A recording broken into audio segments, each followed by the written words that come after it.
আচ্ছা, আজকে আমি বেশ কিছু রান্না আজকে আমাকে করতে হবে। হ্যাঁ, তো এখন আমি প্রথমেই রান্নাটা করছি। চিংড়ি মাছ ভাপা আর থোড়ের তরকারিটা তো করাই আছে, আজকে হয়ে যাবে ওটা। আর এখন করছি আমি টমেটোর চাটনি, কিশমিশ দিয়ে করছি।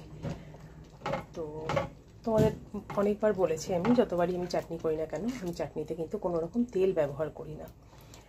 তো টমেটোটাকে ঝিরিঝিরি করে কেটে নিয়েছি আগে, নিয়ে কড়াইয়ের মধ্যে টমেটোটা দিয়ে, মানে প্যানে টমেটোটা দিয়ে লবণ দিয়ে দিয়েছি। এবার লবণ দিয়ে দিলে না টমেটোটা তাড়াতাড়ি কুক হয়ে যায়, নরমও হয়ে যায়। তখন আমি টমেটোটাকে খুন্তি হোক হাতা হোক তার সাহায্যে একদম ম্যাশ করে ফেলি ভালো করে।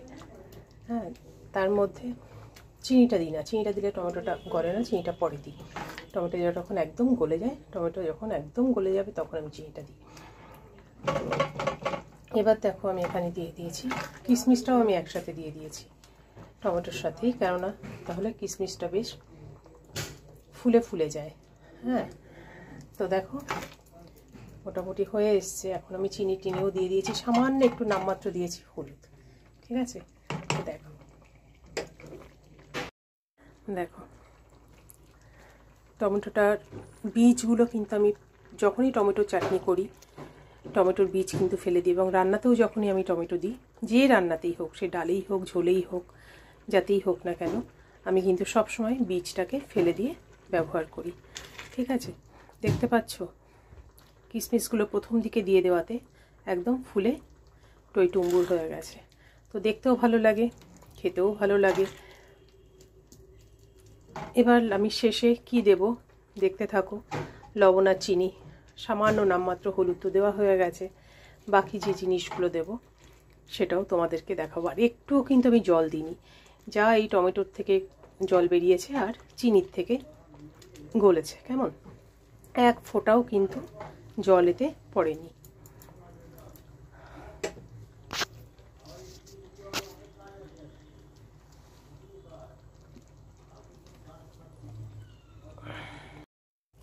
এখানে আমার খুব সামান্যই চিলি ফ্লেক্স আছে, সেটাই আমি দিয়ে দেবো। আর একটু বেশি থাকলে ভালো হতো।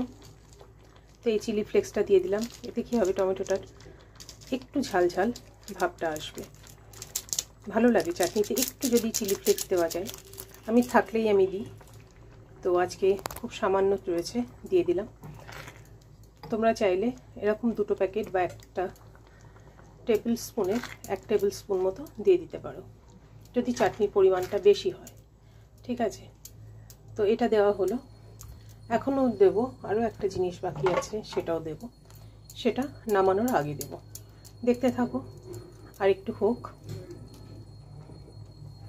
টমেটো চাটনিতে একদম জল দেবে না, যে কোনো চাটনিতে জল দেবে না, দেখবে খেতেও ভালো লাগে, দেখতেও ভালো লাগে। চাটনিটা হয়ে গেছে। এবার আমি দিচ্ছি দেখো একটা ভাজা মশলা। এই মশলাটা আমি সব চাটনিতেই দিই। কি বলো তো, তোমরা জানো, দেখি বলতে পারো কি না। দেখো এই ভাজা মশলাটা কিন্তু চাটনিতে অবশ্যই দেবে। শুকনো খোলায় ভেজে রাখবে, রেখে দেবে, বলে দিচ্ছি। এটা হচ্ছে 5 ফোড়ন।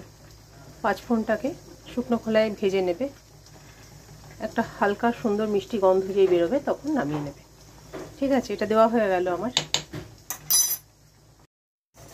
তো এবার ভাজা মশলাটা দিয়ে আমি ভালো করে চাটনির সাথে মিশিয়ে নেব, তাহলে চাটনিটা রেডি। আর ফ্লেম আমি অফও করে দিয়েছি। এবার নামিয়ে নেব, কেমন। তো বেশ ভালোই হালকা ঝিঝি করে বৃষ্টি হয়েই যাচ্ছে, সকাল থেকেই মেঘলা।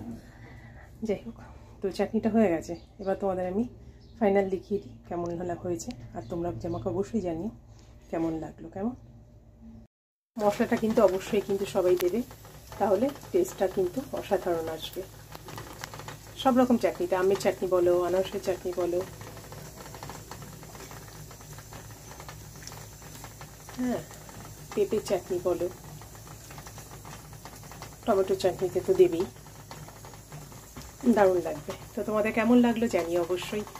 আর ভালো লাগলে লাইক কমেন্ট শেয়ার করে সাবস্ক্রাইব করে পাশে থেকো, কেমন। দেখো